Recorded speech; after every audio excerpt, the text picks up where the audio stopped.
Okay, hello everyone. Today is the 6th of August 2023, and today we have our 103rd International English Online meeting, and we have a good friend, new friend, Shoory from the USA. Hello, dear Shoory. Hi, good morning. Good morning, good Good afternoon, morning, and everybody. Yes, good good afternoon, morning, good and good evening. afternoon, and good evening, and maybe midnight. Well, as usually, let me show my screen, okay? And as I said before, this is our 103rd International English Online meeting. If anybody wants to contact me, this is my WhatsApp number. If you want to watch the past videos, you can find them in this YouTube channel. Who are our next speakers? Well, Gustavo Gonzalez from Argentina on August the 13th, Cristina Mauricio from Mexico on August the 27th, Fernanda Binati from Brazil on September the 10th, Abu Kasum from Ivory Coast on September 24th, Mark Dorr from the USA on October the 8th, Hasna Mansour from Morocco on October 22nd, a wonderful friend, excellent professional, Randall Davis from the USA on November the 12th, Damaris Hadbach from Cameroon. Dr. Damaris will be talking on November the 26th. A new friend, Marco Saavedra from Peru, from Cajamarca. He will be talking to us on December the 10th. And to finish this beautiful wonder year, well, it's not here, but we will have a round table on December the 17th, celebrating life, friendship, and love, and Christmas, of course. Okay, who is our guest speaker today? Well, Shoory Rahimi. Shoory, is that a nickname, Shoory? Yes, my full name is Shurangiz. When I came to the United States, I found out that it is too long or too difficult to pronounce, so I changed to Shuri. People call me Julie now. But Okay, Shoory. So what do you prefer to call you? you Shoory? can call me Shuri or Julie. I'm Okay, quite Shoory. comfortable with I both. love it, Shoory. Well, what can we Excellent. say about Shoory? Shoory Rahimi has been a TESOL teacher, translator, and writing instructor for 20 beautiful years in the United States. She holds a master's degree in TESOL and a bachelor's degree in translation from Tehran University. She dedicates her efforts to exploring practices, workshops, and activities that empower students to feel they belong to the community and they are being treated equally despite their diversity. And I hope that you feel part of this community, dear Shuri, Of and you course. too, Abu, and you too, my dear Plamen. Okay, welcome, dear Roxy in Peru. Hello. Her passion is to focus on enhancing students' mental health and fostering BEDI, belonging, equity, diversity, and inclusion. So welcome, dear Shuri. Thank you, Thank Roxy, you. Benchol, Edwish, Leticia Zavala from Cajamarca, Peru. Thank you. Irma Guzman from Ecuador, Abu, and Rajdir. So, dear Shuri, the screen is yours now. You can do whatever you want. You got an hour and 10 minutes. Okay. All right. So hello, everybody. Good morning. Good afternoon, good evening, wherever you are on this planet. As our dear Jaime said beautifully and introduced me very well. My name is Shoory Rahimi, and I've been an English teacher for 25 years. My interests have switched from teaching to lecturing and to actually training young teachers and actually learning from them as well, teaching them and learning them. So that's why I came up with this a notion of BEDI. All right, so let me click on it. And hopefully I can pull it up.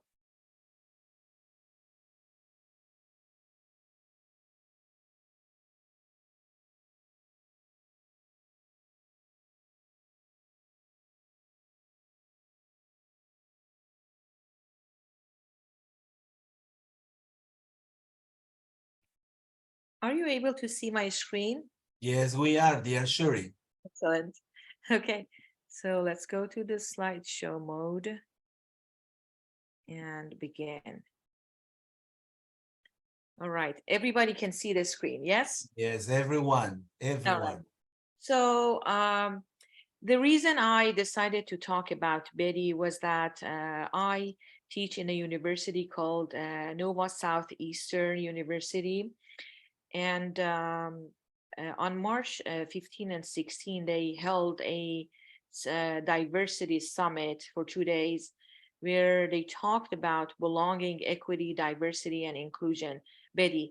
And then I was kind of curious and I wanted to know about more about these concepts. So I attended the um, summit, and I learned a lot of new things that I want to share some of them with you today. So as you see, the name of today's webinar is BEDI, Belonging, Equity, Diversity, and Inclusion. My main concern was that how we can implement BEDI in our classrooms, inside and outside. How can we make our students feel that sense of belonging? How can we make them feel equity? How can we uh, create the awareness for them to get to know that although they are diverse from different cultures, they are all included? So before I dive into the matter, I want to talk about the objectives of the meeting today. First, we talk about the definition of the word BEDI in depth, and then about our identities, what is belonging, and why belonging, lack of belonging, what happens if there's no belonging, and when the students feel the lack of belonging, and how we can actually construct and create this sense of community. Then I'm going to talk about cultural awareness and emotionally intelligent teachers, where we talk about the emotional aspect of the matter. And then I'm going to talk about intersectionality and inclusive intelligence. All right, so the heart of this conversation is belonging. And belonging means the full membership in the community, not only in formal participation, but also in an affirming sense of community with inclusive people, physical space, and organizational structures. So it is not just superficial and on the surface, but it is deep down when you really feel that you are a member and you're part of the community. According to Robert and Rosenwald, this sense of belonging is called embeddedness. When you are embedded in a community or in a group, when according to Scholasberg, it means mattering, and when you feel like you matter into when you are in a group, your presence is important. So I really like these two words, embeddedness and mattering. Now, mm, here is a question, since this is actually an interactive workshop. What is one thing that you have experienced or observed that has given you a sense of belonging with this group? So we all belong to this group that dear Jaime created, researchers, educators, and speakers, right? We all belong to this group. So what are the features or characteristics of this group that makes you feel that you belong to this group? So let To me, me, yes, please. sorry to interrupt. To me, dear Shoory, would be passion and generosity. Excellent. Definitely, because it's Sunday.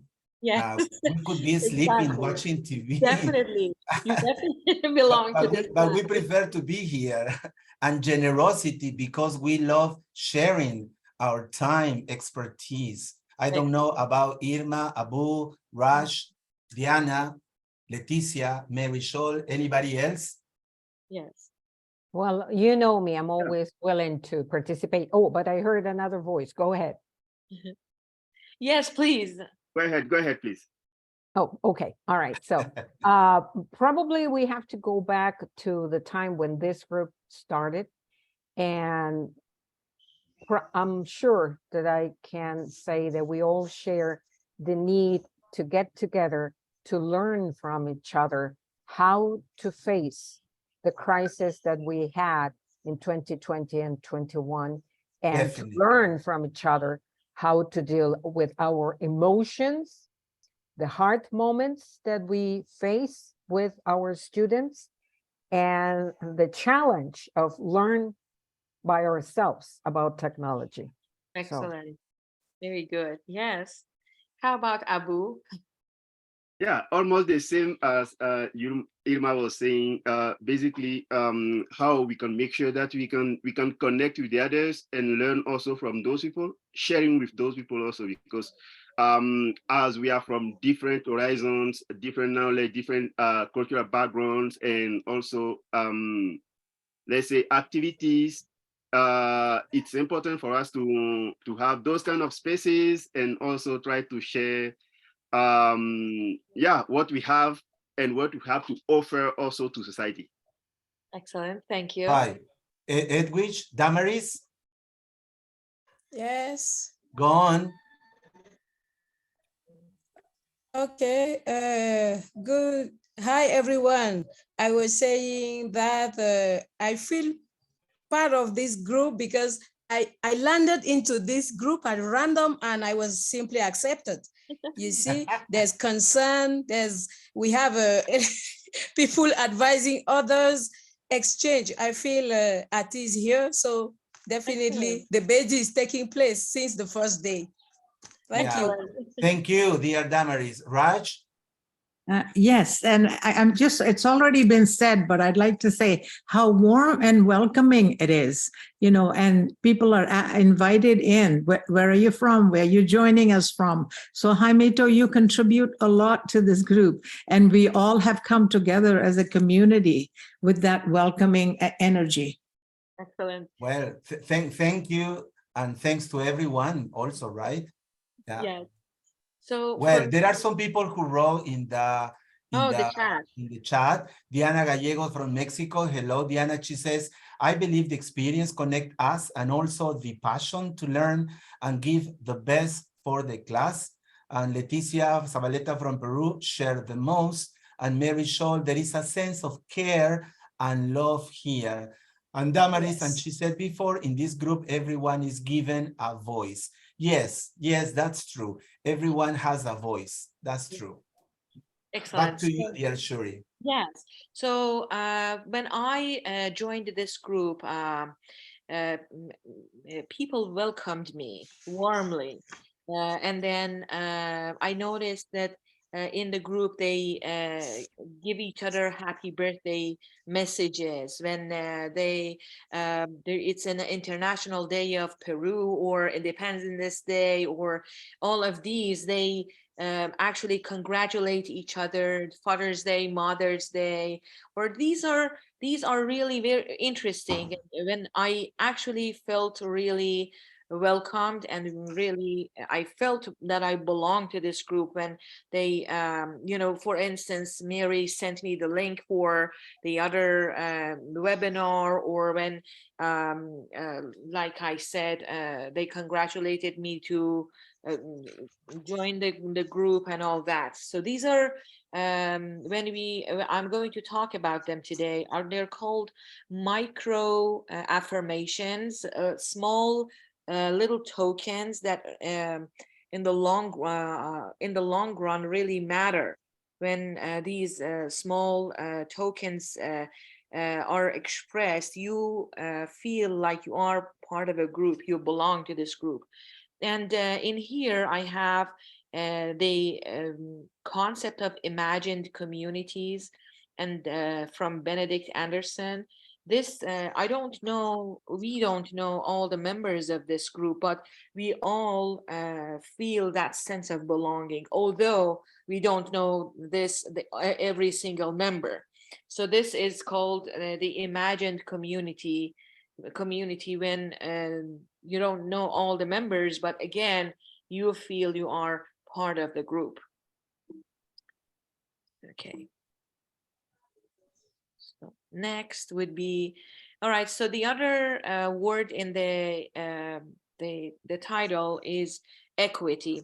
Now, equity includes the creation of opportunities, assistance, and structures which remove barriers and close gaps in outcomes for those from historically underrepresented groups. So I need to actually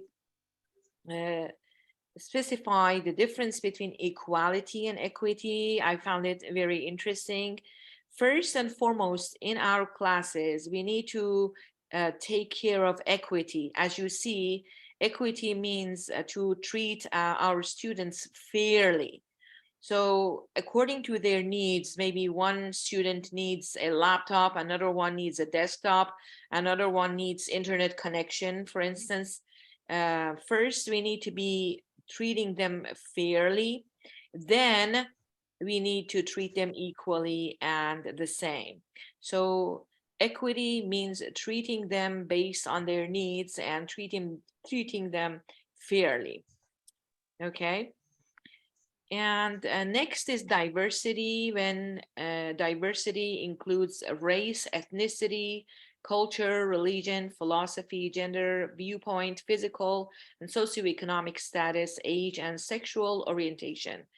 As the word implies, diversity means differences, and it means that people all around the world, again, take our group, the researchers, educators, and speakers into consideration. We are different from diverse parts of the world. We are from all wakes of life. So we are different and we're diverse and we are varied. So diversity makes the community stronger and enriches a learning environment focused on preparing individuals to live and work in a global society. So what we need to do as teachers is to acknowledge that we are different and we are from different backgrounds and from different cultural background. And then when we talk about the other when I talk about the other notion, which is inclusion, diversity makes better sense. So inclusion, whereas the word diversity refers to differences, inclusion refers to being included, to actively invite presence and participation.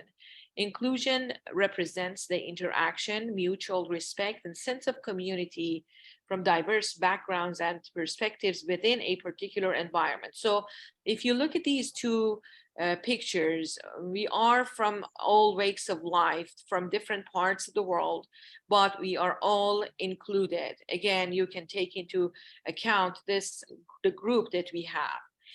So diversity talks about differences, but inclusion welcomes all of those differences and acknowledges the presence of those differences. And that's beautiful, right here, Shoory? Yes, it is. It is amazing.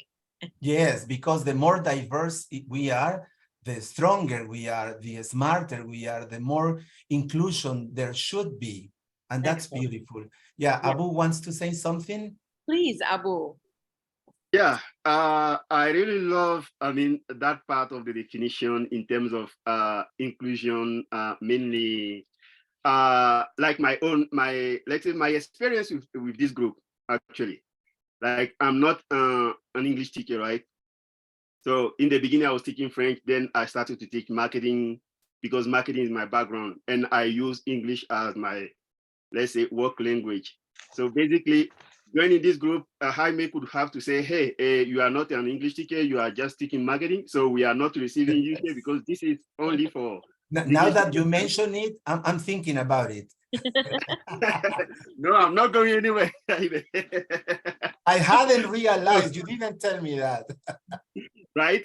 So basically, you see, it's really important to have those type of also, let's say, different knowledge, different background in the groups, because basically I behave as an English teacher, probably using the language to teach a subject, another subject, which is really important, because not only I have to improve what I know, and I have to use it so in a way that the student feels comfortable with what we are doing. So students feel like, okay, the teacher is taking into account those who understand the language and those who do not understand probably well the language, in order to understand also the subject, because you have two challenges.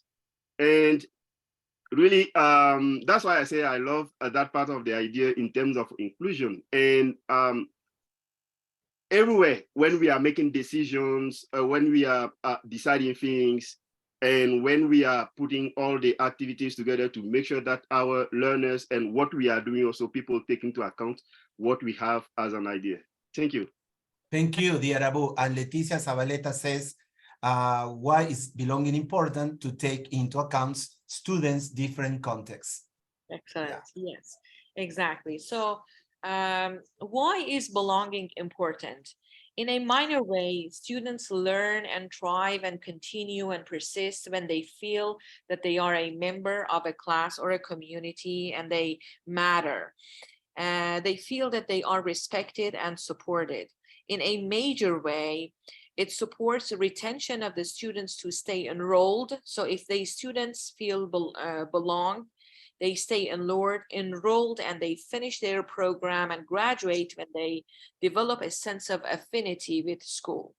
So I'm going to explain these terms better with this slide, which is lack of belonging.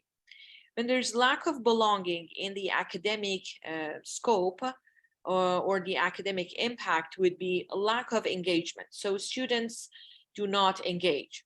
And then it results in poor attendance. So they try later, little by little, they don't attend the class, they don't participate. And then you as a teacher will see that their academic performance, their grades go low.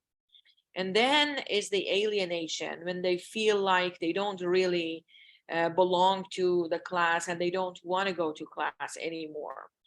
And then that's where inclination to accept failure as an inevitable outcome occurs. So they accept failure and then they drop out and then they don't graduate. So when you think about it, if you can employ techniques, we are going to talk about those techniques, practices, examples, strategies as to how we can make them feel that they belong. These consequences will not occur. So they graduate, they don't feel alienated, and they get good grades. So the impact on life prospects is that there's low rate of professional success, a lower participation, a lower job satisfaction, and lower wages. So when they don't feel that they belong, they don't work efficiently, they don't feel satisfied, they don't participate, as a consequence, they get lower wages. And could you also add, dear Shoory, lower self-esteem? Definitely. So yes, they do get, when they are alienated, when they don't feel that they belong to a community, it lowers their self-esteem. They feel like they're not part of a group. Why should they participate? Why should they make an effort? Yes, please, Okay. Abu. Yeah, thank you. I would even say basically that even the economic background of the families can affect also student behavior in class, right? So if the families are, let's say, the university or the high school or the wherever we are working in, the economic background of that particular school is at a certain level, and probably we receive some students from another type of background, sometimes it's difficult for them to be to feel like they belong to this particular area. right? Because let's say all the students come with their cars and whatever you want to call it, and his parents do not have all those resources to buy him a car or whatever you want to call it. He can feel like, okay, this is a group of a certain category of people and I don't belong here. So I have to look for a way that I'm going to behave in a certain way in class and probably leave this particular place to go somewhere else. Exactly. And it happens most of the time with some level of schools where student parents are really wealthy. Excellent. Exactly. This, whatever you mentioned, gets me to this slide that people, we have different identities. You mentioned one of our identity, which is the family background. And if you notice here, we are known, we have distinguishing characters or personalities as an individual. So we are identified with our sex, with our gender, with our sexual orientation, if we are attracted to him. So we can be, gender is a known sex that you have been given at birth, but sexual orientation is the attraction to the other sex or to the opposite sex or to the same sex. And then your identity can be based on race or ethnicity or ability or age or religion or socioeconomic status. So these are some of the identities that I could come up with. And there are very, as Jaime mentioned, and as Abu mentioned, there are very many other identities as well that we are known for, backgrounds that we are known for. Our education, if you look at the diagram, our occupation, our geographic location, our aboriginality, our family status. This is what Abu mentioned, our immigration status. So we are known with all of these different aspects and identities. But again, talking about diversity, we as human beings are diverse. We have all these different identities and features. But we as teachers, as educators, need to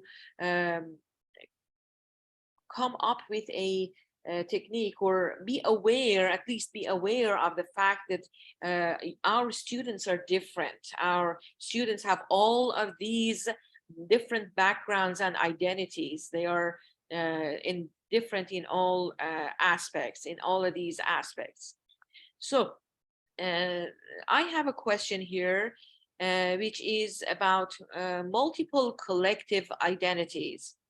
So how many of you in this group belong to the group of researchers, educators, and speakers? So this question is obvious. The answer to this question, all of us, right?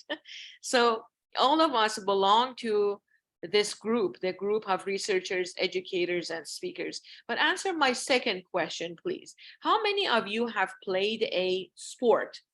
How many of you are athletic? You can unmute yourself and tell me, or you can go to chat and write your comment there. Well, that's a tough question, dear Shoory. How many I used to play volleyball, but I'm not athletic now. That was a long time ago, decades. Okay, you are considered athletic, definitely. How about musical instruments? How many of you have played any musical instruments? I love music. I play the guitar, and it's the key that opens any door in the world. Excellent. You play music and everybody dances, everyone sings, because we all love music, no matter where we are from, where we come from, our marital status. It doesn't matter anything. Definitely. Because music is the language of soul. Yes, absolutely. So how many of you speak another language or more than one language? That's another tough question. English. Yeah. Sorry. I can speak. Leticia from Peru, go on. Hi, I'm Okay. so sorry. I have just Hello, Leticia. wake up. Leti. Hi, hi everybody. Yeah, Hello. I speak French Uh-huh. and English, and of course Spanish because that is my native language. I don't play any musical instrument, but I love listening to music. Merci beaucoup, mademoiselle Leticia. De rien, monsieur. Au revoir, au revoir. Damaris. Yes. Okay. I can speak 4 languages. I mean, 4 My foreign goodness. languages. I Wow. can speak This is not your group, Damaris. Spanish, German, French, and English. I can speak my mother tongue Basa language, which is the most beautiful. Excellent. Okay. So that's awesome. Anyone else? Abu, please. Yeah. Also, I mean, international languages, I speak 2 of them. I speak French as my official language. English as my professional language in some countries, in India and Colombia. And in El Salvador, I use also Spanish as my professional language. Excellent. Excellent. And also in Ivory Coast, we have like 60 local languages. I Oh, speak 2 my. of them. 60? So, 60, yeah. Wow. We are 20 million. Not 16, languages. but 60. 60. Six My zero, goodness. 60, 60, that's what. But in Well- countries like Nigeria, you can have like 200 languages. Oh my Wow. God. Oh my God. Diana Gallego from Mexico says, how many have played sports? She says once in a while. How many of you play a musical instrument? No way, I'm very impatient, trying to learn to play an instrument. And how many of you speak more than 1 language? Portuguese, a little bit. And I use it to take French courses. Excellent.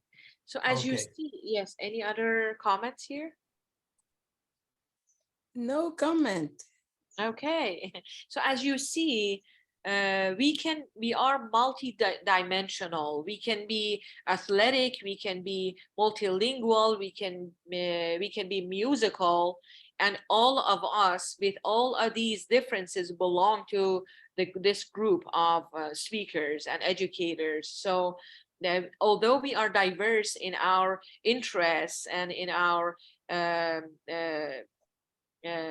interests and different activities that we might be interested in, but we are all sharing the same components and sharing the same interest, which is talking about research, being a good educator, and how we can promote our classrooms and our classes. So building belonging has 2 levels, macro and micro levels. In a macro level, we can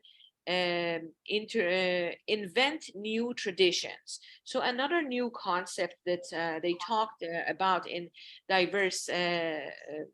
Diversity Summit was that cultures and traditions are not static and are not fixed. They are fluid, and they are developing and changing. Okay, so we can create new traditions. We can develop shared rituals.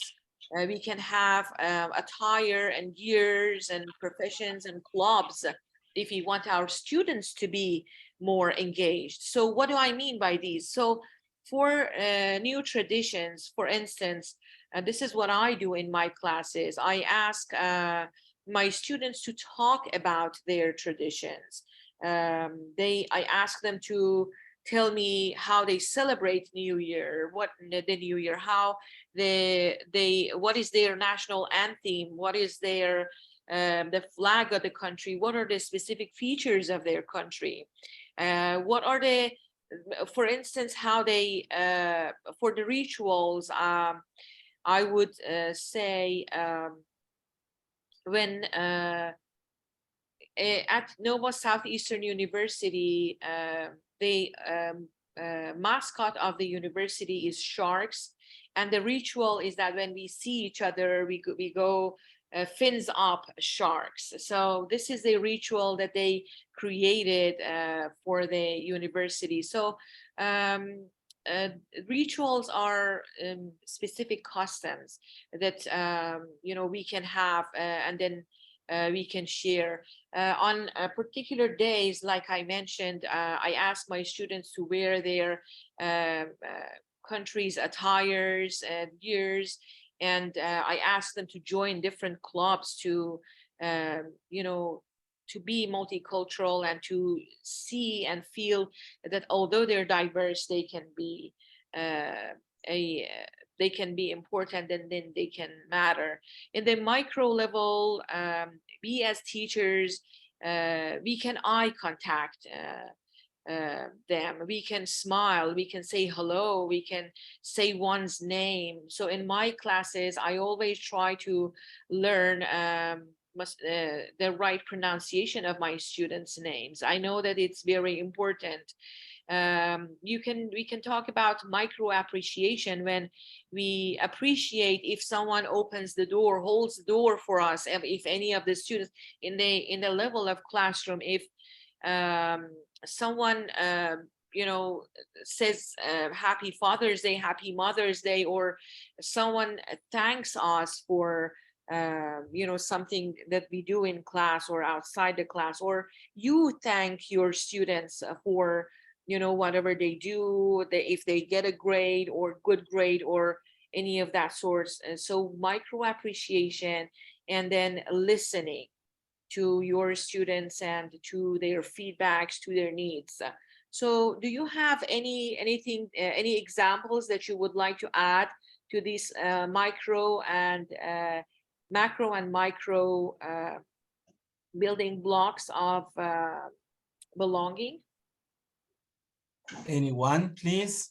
I would say yes, but probably in the other sense, like to share my own experience. Like when I came to Colombia, I was coming to Colombia. Basically, I was working in India. I was based in India, where I was doing international business development, and then the university in Colombia here contacted me to say, hey, we are looking for someone who speaks French, who also knows business or marketing, something like that, to help us introduce our business French in the language department. So I came for that, just to design into bracket, the course. And then after 1 year, so I have 1 semester to do it. And the second semester, they implement it. If it's working or it's not working, I'm leaving, because my background is not a teacher. Then when I finished, they made the observation of the class and student evaluation, and they said, oh, he has some kind of pedagogy, so we can hire him to start teaching the class before we hire someone who knows business and to teach that class, because students have to learn French first, and then after they have to gain that particular class. So it's a kind of technical, actually. So if the teacher who is teaching not general French, who learned French to teach it, doesn't have a kind of business background, it can affect that person in class. And then during the class, students were so thankful with what I was doing with them, because I used to share my, let's say, professional experience, like doing business in the French-speaking countries and doing business in English-speaking countries or in the Middle East, or because I was in charge of the Middle East market. So how things could be easier in the Middle East more than the French-speaking countries or the, let's say, European countries or Africa and so on. So they were so thankful that they spoke to the dean of the business school, say, hey, our French teacher, basically his background is not a French teacher. He's a marketing professional, and he just came to design the content for the language department, and he speaks also English. We believe that if he's here in the business department, he can be helpful and resourceful for us. So if you can hire him, we believe that he can expand his knowledge to more students. So basically, from that particular micro appreciation of my student, I went from the language department to join the business school, which is basically my background, where I feel more comfortable teaching, let's say, business more than French. So I think that, I mean, it goes into both senses actually. Definitely, definitely. Very good. Thank you. Damaris, please. Okay. Okay, thank you. Just after Abu, I would like to share a little activity I did with my students when I was teaching in a technical school. It's a ritual because we said a micro approach to build a belonging in the class is all about sharing the rituals. Yeah. So in our school, anyway, many people celebrate Xmas, the end of year Xmas. I often, for my students, I design a kind of Xmas card with all the wishes, but it's a collective one. It's a single card, Xmas card for everyone. Then the students themselves also design cards for the teacher, and then at the end we exchange our cards, and it's really created a sense of belonging. So that's what I wanted to share. Thanks a lot. Excellent. Yeah. So another ritual that I do with my students is that at the end of the semester we do potluck days when I cook a dish that it is traditional in my culture, Persian culture, and I ask them to bring a dish from their culture. So everybody brings a dish, and then we talk about the ingredients, we talk about the taste, the different spices and all that. So again, we promote this sense of belonging and the sense that they have different cuisines, but at the same token, we know that we are different, but at the same token, we are sharing these differences, and we accept them and we acknowledge them. All right, so next would be cultural awareness. So cultural awareness and enrichment is very important when we talk about belonging, and that is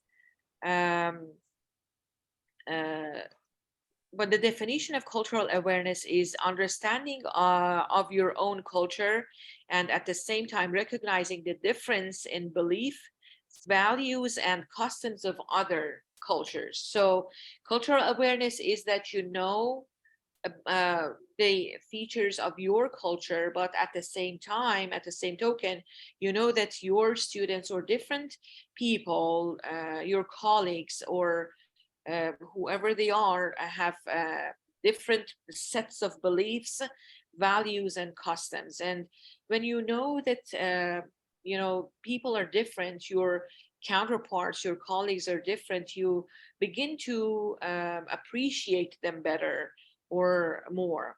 Now, I came across a term, cultural humility, and again, I thought I would share this with you, if just in case you came across it, and that is you come across it, and that is a practice of cultural humility is that you become humble, and it is a practice of self-reflection on how one's own background and the background of others impact teaching, learning, and engagement. So it is a self-reflection, and it is a actually practice that you, again, something similar with cultural awareness, that you know that there is a different culture, there is a diverse aspect in another person. To build a more successful relationship in diverse environments, we need to know and be aware of cultural awareness and cultural humility. Now, why is cultural awareness important? So any intake, any feedback or any comments? Why do you think cultural awareness is important? Okay, cultural awareness is to me the key to a peaceful society, because it enables us to to be aware of the fact that Excellent. Exactly. there's a diversity of persons, people, lifestyle, world views, and that we can gain from each other.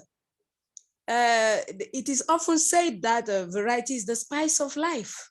And I love that. Variety is really the spice of life, because cultural awareness will foster socialization. I cannot really appreciate who you are if I do not tolerate the difference. Excellent. Excellent. That's what I So have I to really say. love the idea of peace that you brought up. If we are culturally aware of our surroundings and environments, so we can live peacefully and with each other. We can compromise. We can understand each other better when we know that this person has a different cultural background, a different cultural aspects. So to give you an example, when I came to the United States 20 years ago, we used to apply, we hired some people to apply pesticide in our house. And we Persians traditionally do not walk with our shoes on in the house. So this is a tradition. This is something that I was brought up, and everybody does that and does so. So when the person came to apply the pesticide, I asked him to take his shoes off, but he declined, and he said, no, he's not taking his shoes off.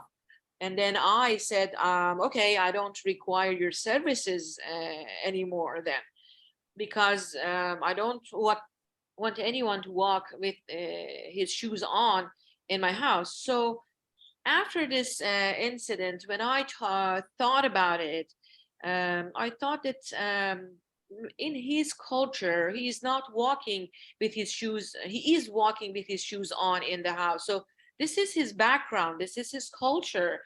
This is how he was brought up. So when I thought about it, I didn't actually take it personally, and I didn't actually take offense.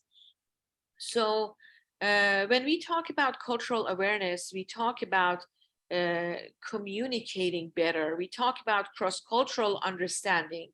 So next time when he came, without me telling him, he used those disposable shoe covers to come in, and I really liked it and appreciated it, because he understood my culture, and I actually apologized and understood and acknowledged that okay, this was just a difference between our culture. And when we understand each other's differences and cultural differences, actually, we break down the barriers and we appreciate the differences, and actually we gain more insight and knowledge in this regard. So well, 20 years ago, it was something that was odd to me, but living here for 20 years, talking about fluidity of cultures, I kind of got used to this aspect, the example that I brought up. All right, so any other examples of cultural misunderstandings? Anybody who wants to share? I would like to highlight the importance of traveling once again, because Exactly. we language teachers it's a must for English teachers to be aware of cultural differences, to Excellent. appreciate, to give them the real value, and understand why people behave in different ways. Even I'm sure that in Ecuador, in Colombia, in Cameroon, in Canada, there are people that come from different backgrounds. In spite, they belong to the same country. Like here in Peru, we have the coast, the highland, and the jungle. We have the south, the north, and the central part, and we are different. And we need to know and understand those differences, that we are not better or we are not worse. And that is something that I love about traveling.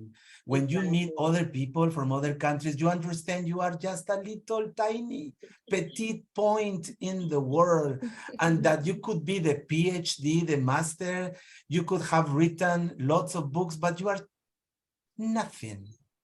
So that is the beautiful thing about culture, because I heard somebody saying that there are 120 different meanings of culture.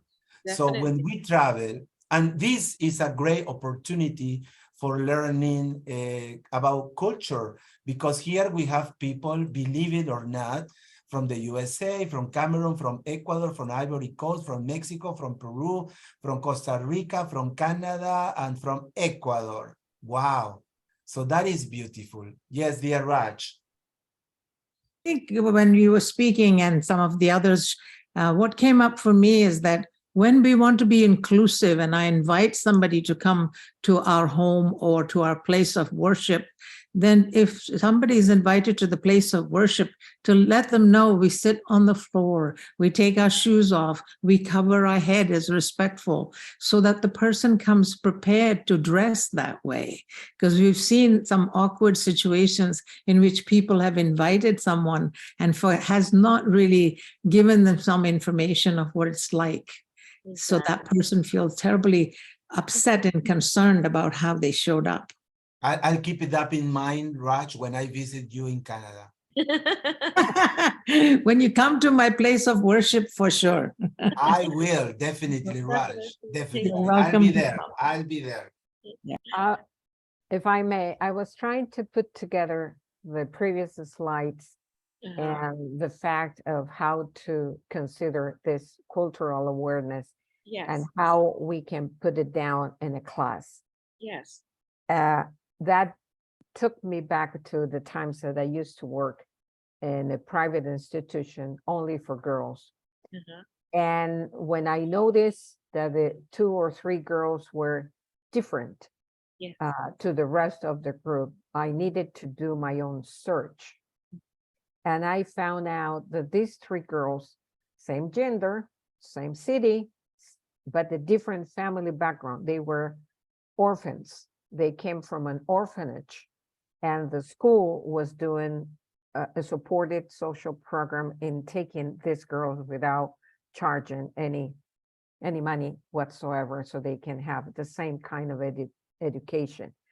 But even though it may sound the same, what I noticed was that this accepting, it's a two-way street.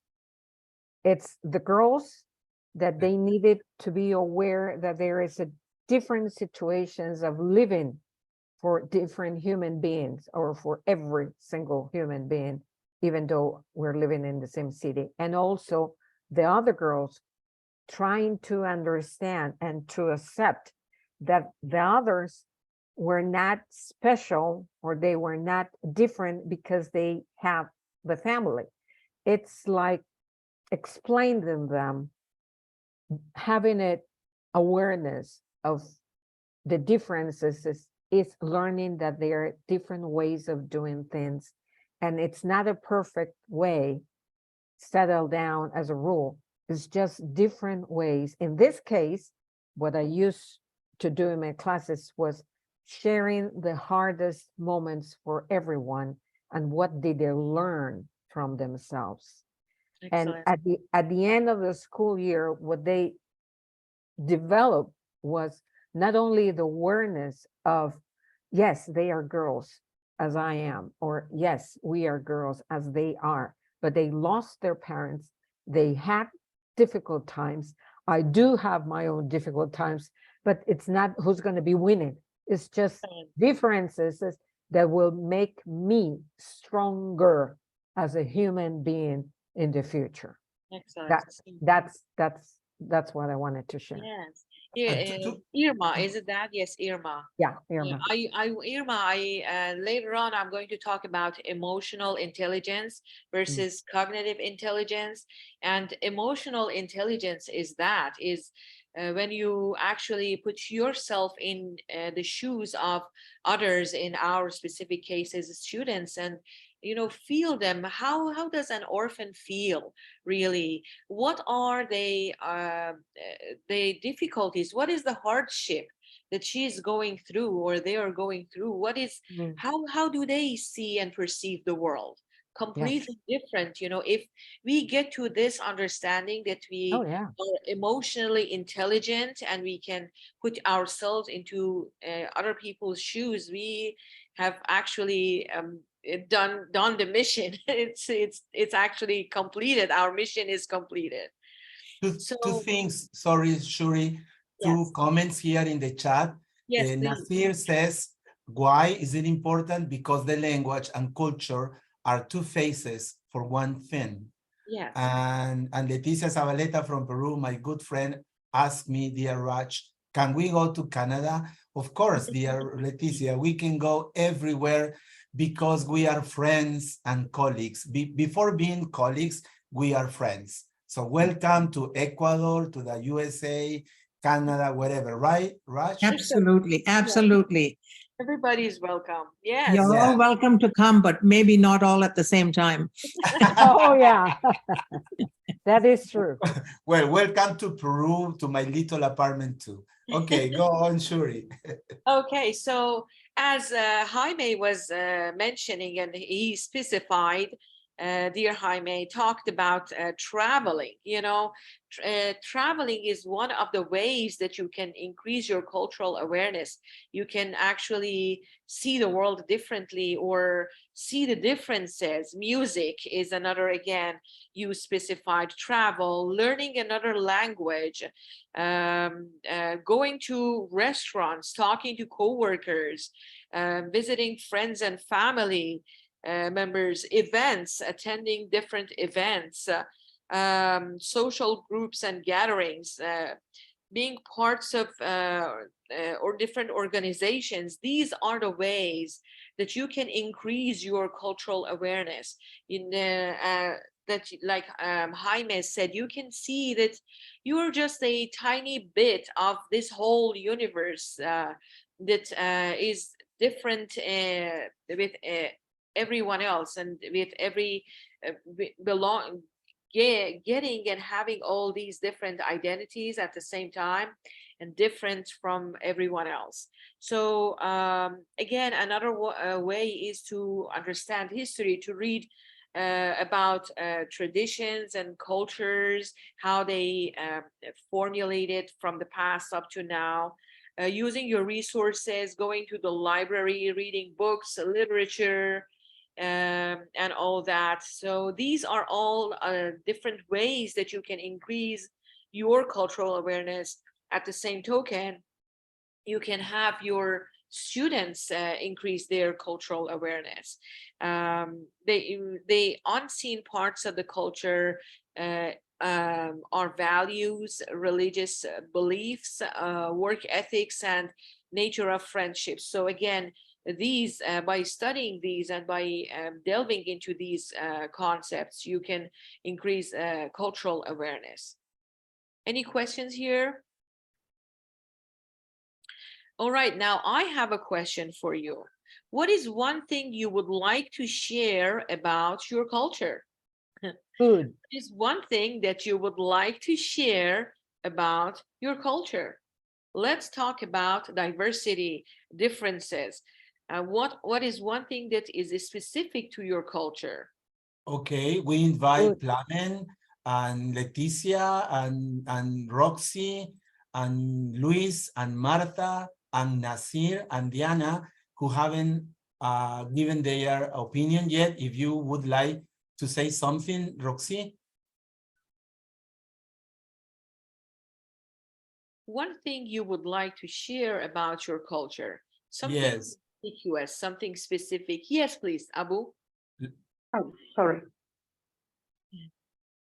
Leticia? Somebody Leticia? wanted to speak first? Yes, Yeah, please. Yeah. Leticia. Yeah, go Yes. ahead, Leticia. Yeah, something specific to our culture is the religion manifestations that are very important. For example, in Cajamarca, where I live, no, in some provinces, Uh-huh. they are very strong about this belief. Uh-huh. And also in schools, they don't have classes in those days, for example, no, because they have to participate in these religious manifestations in their city. Excellent. Yes. Mhm. Yeah. Okay. What else? Excellent. Yes, religious ceremonies and religious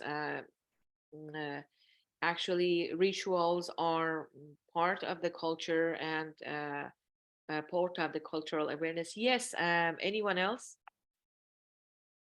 Yeah, Abu. Yes. Like the way in my small community, so I was saying that in the Ivory Coast, we are, let's say, first of all, we are 4 cultural groups. And then within those 4 cultural groups, we have like a micro communities or micro cultures, where we, in one group, we can have more or less 15 or between 10 and 15 small groups in one big group, one big culture. So like in my small community, we have a kingship, so a kingdom, we have a king. For the whole country, we have a national president that we have to elect for 5 years. Then after we have to go through.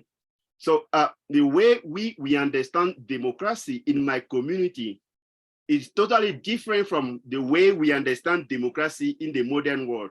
Excellent. Why? Because the king, we go through the kingship from the uncle to the nephew, not from the dad to the son. Excellent. Basically, which gives a kind of power to the uncles on the nephew at the same level, almost more than the fathers themselves. Means if, for example, I take a lady and I go to my family to say, hey, this is my fiance, or I want to get married with that particular person, my parent can say, hey, we don't like that lady, so you are not going to get married. But if my uncles can negotiate into bracket with my parent, they would accept, say, hey, I think, yeah, they are good together and she's really wise. So we believe that our nephew and that lady, they are going to be a good couple and they are going to have a kind of, good future together and so on.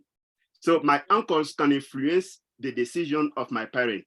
Why? Because if my uncle is a king, then in the future, I can become the next king. So they want to make sure that the nephew has a certain way of wiseness, that he's at a certain level in the community where he understands better the different processes and so on. And I was saying that the democracy, the way we understand the democracy is different from the modern world, because doing the kingship from the uncle to the nephew, we give the opportunity to every single family in the community to lead the community. While with the modern democracy, if you have money, if you know how to talk to the public, you can have people to vote for you, even though you are not good enough, or you are not thinking about the people, right? So basically, it can be kind of challenging.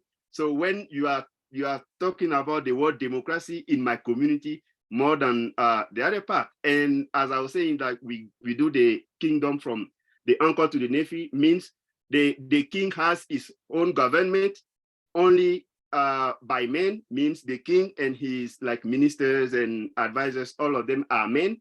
And women also have the government. The mother of the king has her government. The king can't make any decision on the public place without taking into account the decision of women.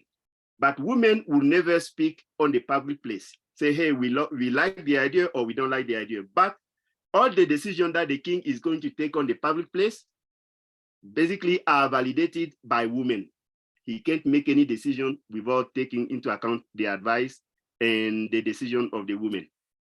Okay, Thank you, dear Abu, for such wonderful explanation. Now, Shoory and everybody else, just a reminder, we got 21 more minutes, all right? Shoory? Okay. So Okay. let's move on. So I'm sorry. To answer this question, what is one thing you would like to share about your culture? For my culture, for instance, we brew tea. So we drink hot tea. And this is traditionally how we drink tea. But my next question would be, share one thing you learn about another culture. And that is, when I came to the United States, I learned that the tea that we serve and we drink has to be hot, versus in here we have iced tea. So this is again the difference between two cultures, and the fact that this is something that I learned about in particular about tea, that it can be served as hot and as cold. So this is the part that I actually talked about, that cultures are not fixed and static. They are fluid and they are evolving. Again, the same thing that I mentioned. Now I know that we have green tea, we have Chinese tea, different ways of brewing tea and all that. So this is what I learned about, in particular, tea. We share an appreciation for diversity. So cultures are evolving and they are not siloed. They are not isolated, because people are more open to discussions, to connect with one another, to understand differences and make connections with similarities. All right, so next is how we can be emotionally intelligent teachers. So this is the concept of IQ. Irma kind of mentioned that, and that is when we talk about emotional intelligence versus cognitive intelligence. So IQ is based on research is peaked at the age of 17. So it is said that you don't get smarter, or it is going to kind of level up after the age of 17. But emotional intelligence can grow further and more as you grow older. Emotional intelligence is the capacity to understand one's own and others' emotions, leading to effective relationships. So when we want to get that I win, we win relationship, we talk about emotional intelligence. And that kind of talks about or encompasses the soft side, or soft skills and soft approaches. And I think this is the part that we beat artificial intelligence. They don't have that soft approach or soft side, or they don't they cannot compete with us as far as emotional intelligence is concerned. So next would be this diagram that I really like, emotionally intelligent teachers.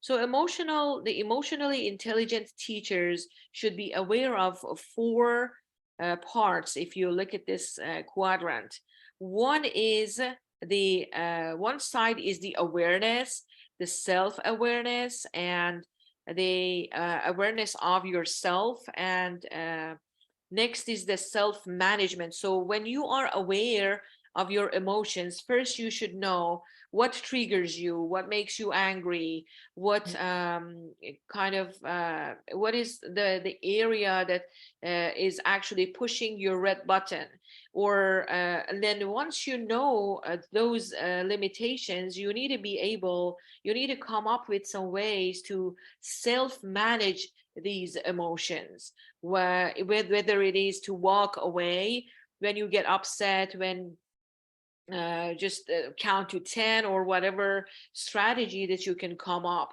as far as yourself is concerned. So this awareness can be attributed to others, and that is called social awareness, when you know your students' emotions and feelings and backgrounds and all of these aspects. And then once you know their social awareness, you can you can talk about, or you can work on relationship management. So to talk a little bit to delve in the matter a little bit, I talked about self-awareness, to be aware of one's emotions. And in here, you have to be kind of cautious of, and you have to be kind of careful about your biases, and negative and positive biases. So what are the circumstances, what are the thoughts that can cause microaggression? This is the word that I specified here. To microaggression is when you are not specifically and explicitly aggressive, but your words, your actions, your expressions, your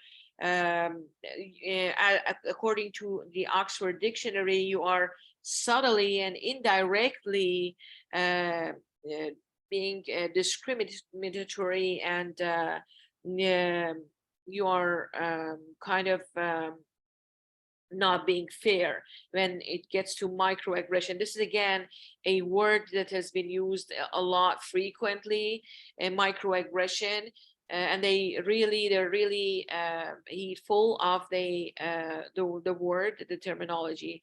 And then microaffirmation, we talked about small acts of recognition, acceptance, appreciation, and understanding, like thank you, eye contact, opening the door, holding the door, pronouncing the names correctly, calling your students by their names, asking your students about their the meaning of their names, so that they know that they matter and they belong.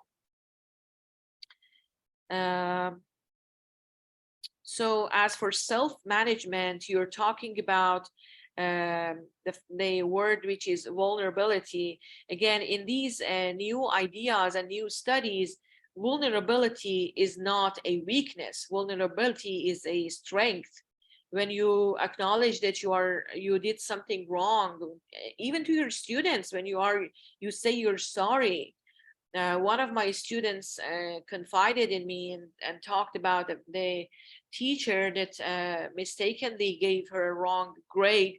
But she told me that when I asked, when she approached the teacher and she fixed her grade, she never apologized.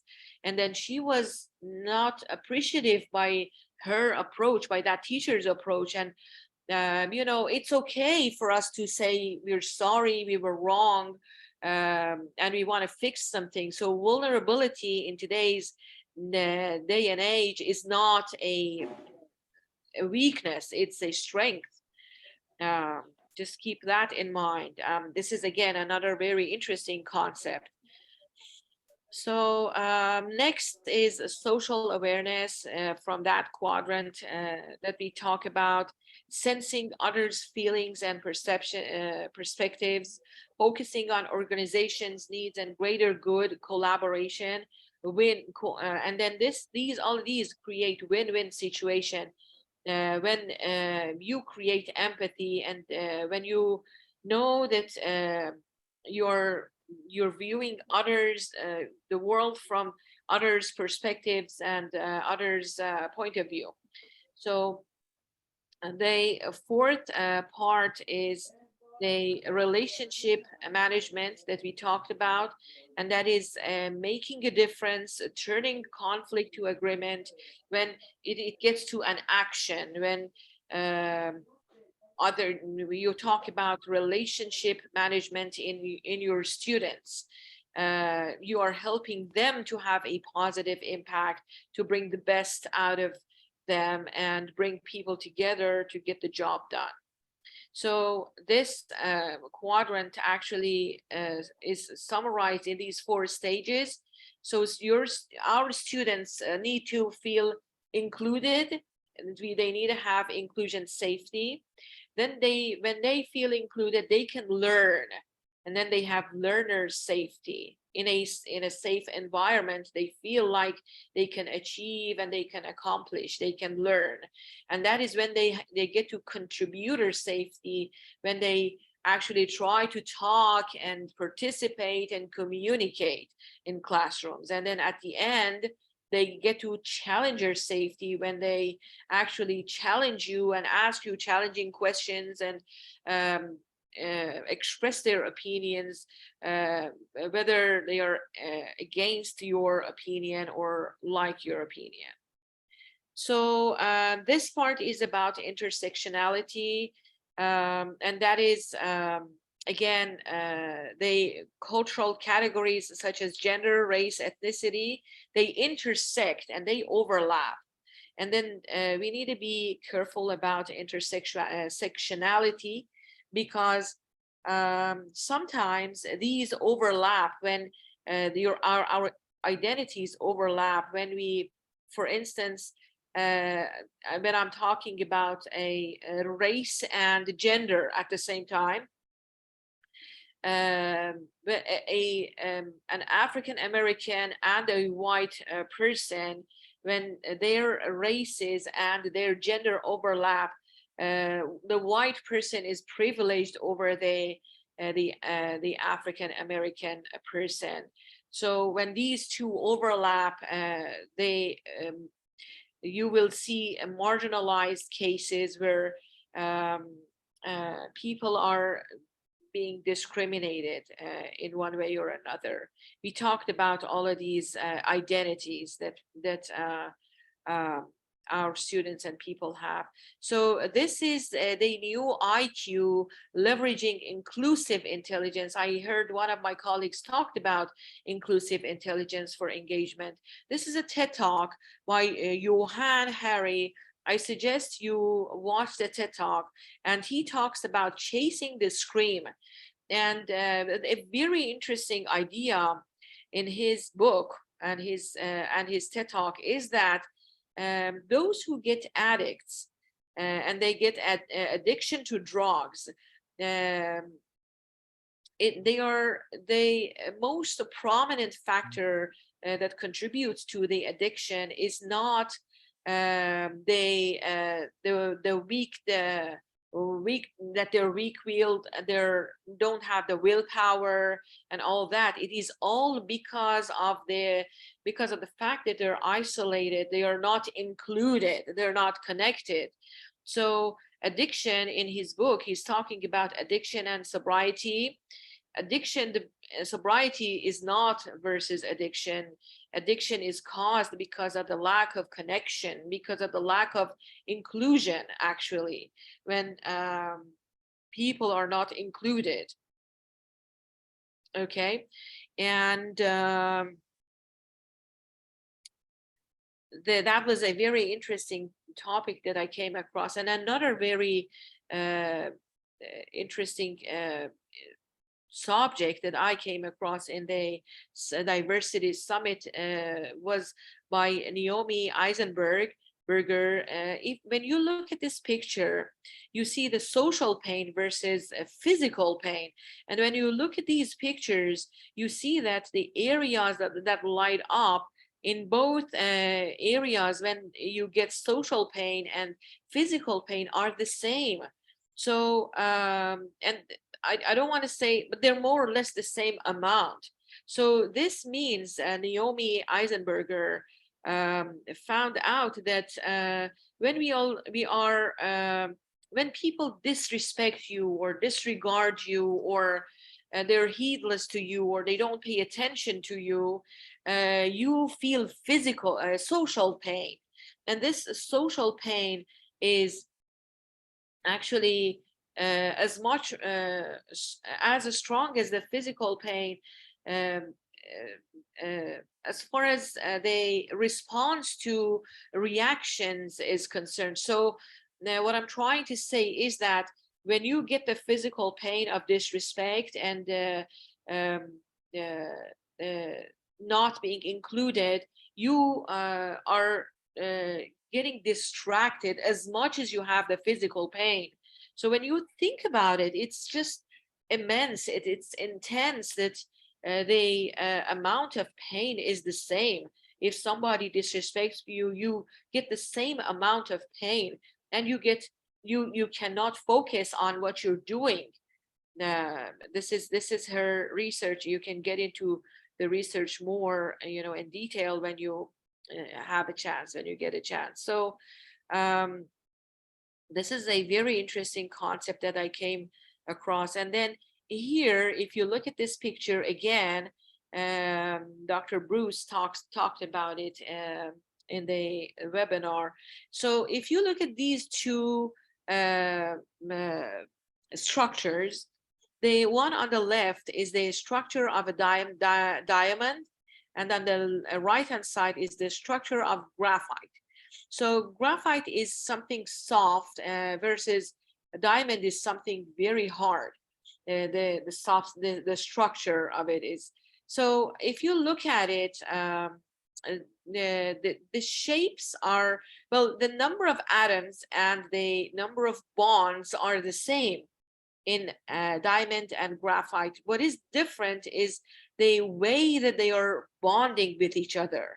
So in a way, if we can create this kind of integration, this kind of inclusion, this kind of connection with each other, we will be as hard as a diamond versus a graphite that can be chipped or with the tip of your finger. See, so this is very interesting to me, where we talk about the bonding, the connection, the embeddedness, the fact that you matter, you belong. And yes, I think that's about it. Yeah. Now, do you have any questions for me here? Please, if you have any questions, I rushed through the slides so that I can answer your questions when we get to the last part. So if you have any questions, please. I better let you finish because we are almost running out of time. So go on, and at the end, we'll make some comments or questions. Dear Shoory. Yes. So I'm pretty much done, Jaime. I can talk a little bit more about the rat park if I have time. I can, maybe it takes just maybe 1 or 2 minutes. All right, so in here, the idea of a rat park was very interesting, and that was when a scientist was putting a lot of rats in a cage and added 2 bottles of water, one pure water, one with morphine, which contained morphine. And then he noticed that the rats would overdose with the from the bottle of the water with that contained morphine. And then in another cage, he actually put the rats there with toys and with other rats to interact and to socialize. I'm sorry, and to actually have fun and be playful with.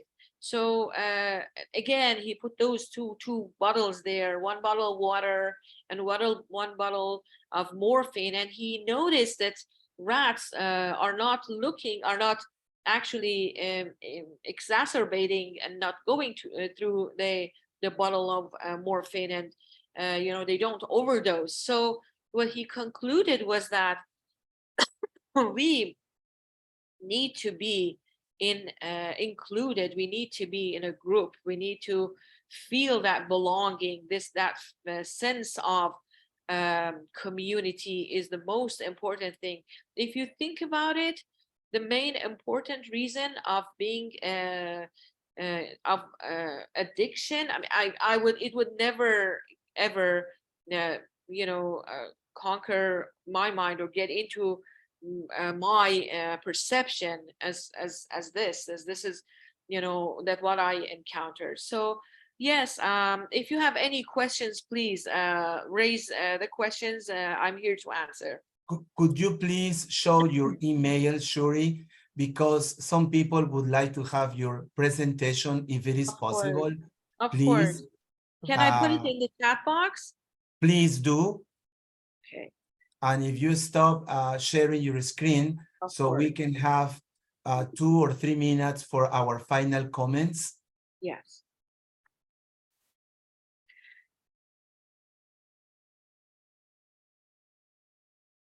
All right, so I put my email here in the chat. Okay. I'm sorry, this is well, that is the wrong one. It is. Okay, write it again, type it again. Because this is a very, very interesting topic, not only in the USA, but everywhere, even inside our countries. So if you stop sharing your screen, dear Shoory. Of course. Thank you so much. Well, Yes. on behalf of everyone, let me say that we are very happy for having you today. And we have a few minutes for some people to express their gratitude. If we have questions, we will send them to you. Okay, so who wants to start? Irma, maybe, or Roxy, or Abu? Well, Please just to say be brief because of time. I don't have to cook, but I have to go to the dentist. I do have to cook though. Anyway, no, just to say thank you for such an interesting topic. And yes, I think bottom line, whatever research is done, the bottom line of the result is we are human beings and we need each other. That's yes. Thank yes. you. Very well said, Irma. Thank you. Yes. Anybody else, please? Be brief, please, and concise. Okay, thank you, Shoory, for the presentation. From your presentation, I simply want to say that we must acknowledge that other people, other ways. Once we have understood that, we can practice BEDI everywhere. Thanks a lot for your presentation. Yes. Thank you so much, dear Damaris. Anyone else, please? Come on, go on. Thank you, dear Leticia. Useful topic. I think it will be very useful for us in our class. Thank you. Definitely. Yes, definitely. So you will share the PPT to anybody who asks for it, right, dear Shoory? Yes. Send me an email. I will share it with you. Definitely. Thank you so much, dear Shoory. Anybody else, please? From Mexico, from Morocco, from Peru, from Canada. Ecuador. Hello? Ecuador, I'm from Ecuador. I'm listening from Cuenca, Ecuador. Thank you very much for a nice conference. Thank you. You're from USA. Yes.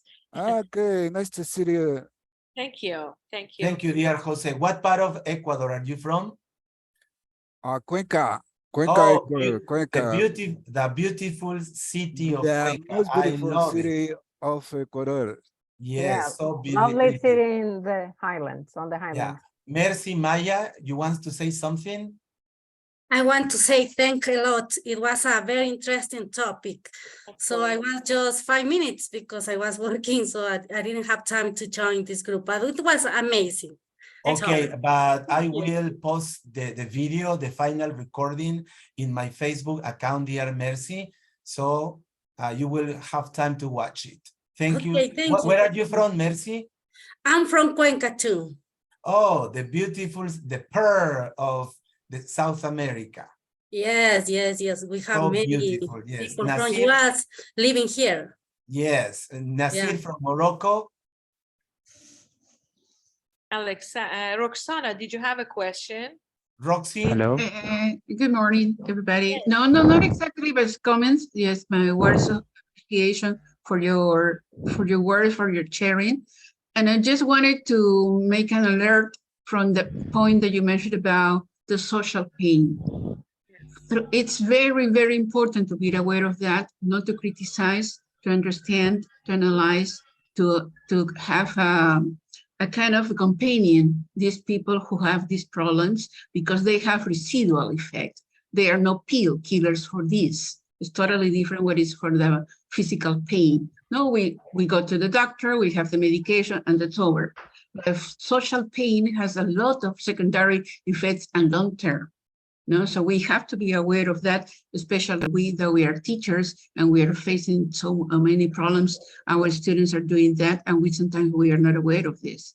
Thank you very much, Shoory, for all your sharing. Okay, before your final words today, dear Shoory, let me remind everyone that next Sunday we are going to have our good friend Gustavo Gonzalez from Argentina.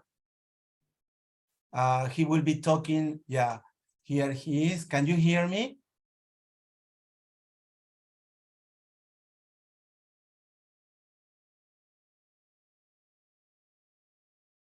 Hello? Yes. Can you hear me? For sure. Yes. Okay, we can sorry, hear you. I got some connection problems. So this is your time, Shoory, to say thank you and to say goodbye to you. And we would love to have you next year, maybe in Definitely. February, because we have guest speakers till the end of the year, but it will be a real pleasure to have you back with us. Yes, So, I really feel belonging to this, that I belong to this group, really. Everybody is warm and welcoming. I really appreciate your attendance today and your participation and listening to me. I really appreciate it. The takeaways for me from this lecture were they micro affirmation, to be positive, micro appreciation, give your students those little notes of appreciation, be affirmative, do a micro affirmation, and consider those cultural awareness issues and cultural awareness impacts, really. Thank you. thank you, dear Shoory. And remember, Thank you have a house in Ecuador, in Peru. Thank you. in You too. Ivory My house Coast, is your house if you come to everywhere, the United States. even in Cameroon, even in Morocco, in Canada, in Colombia, everywhere. And Yes. so does everyone. That's the good thing about this community, that Yes. we are a very beautiful group of human beings. Okay, Excellent. so Thank thank you. you very much, everyone. Have a good Sunday, Bye. and see you Bye-bye. next Sunday. Next Thank Sunday you. we Bye, have Gustavo everyone. Gonzalez from Bye. Argentina. Next Bye. Sunday, don't miss it. Goodbye. Bless Bye. you. Bye-bye. Bye, Bye-bye. everyone.